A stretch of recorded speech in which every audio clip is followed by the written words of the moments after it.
So, where do you look to find the soul of a community?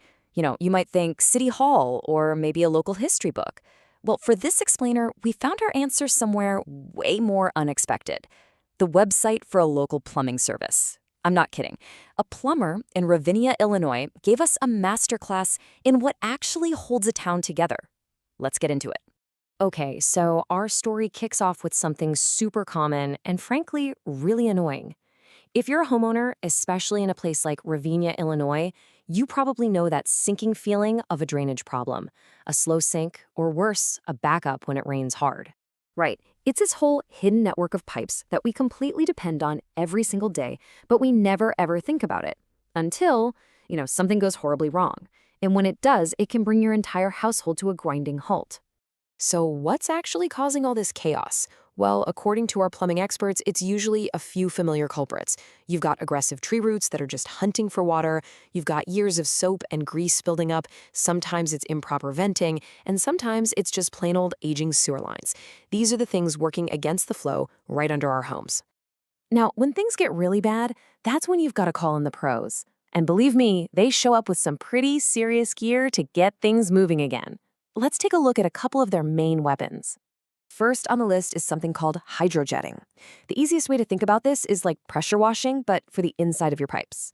It's not just about poking a hole through a clog. Oh no. It uses this insanely powerful jet of water to just blast away everything: grease, roots, debris, and it leaves the pipe looking almost brand new.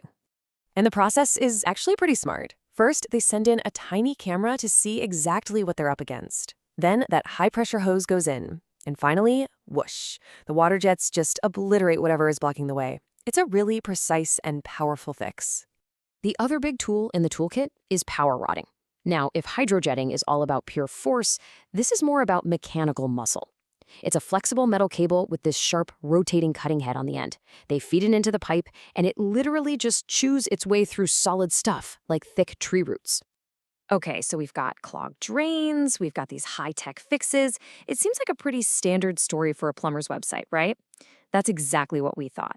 But then, as we kept scrolling down the page, the website took a turn that was so wild we had to read it twice to make sure our eyes weren't playing tricks on us.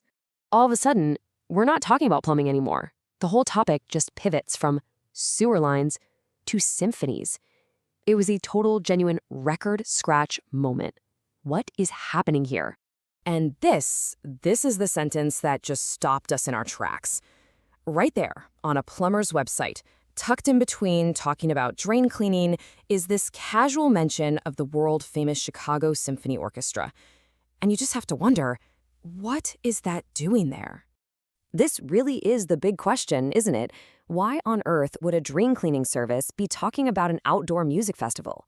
At first glance, it makes absolutely no sense. But it turns out this is the key to understanding a much, much deeper story about this whole community. So to figure this out, we have to dig into the history of Ravinia itself. And wouldn't you know it, our friendly neighborhood plumber gives us a little history lesson right there on the site.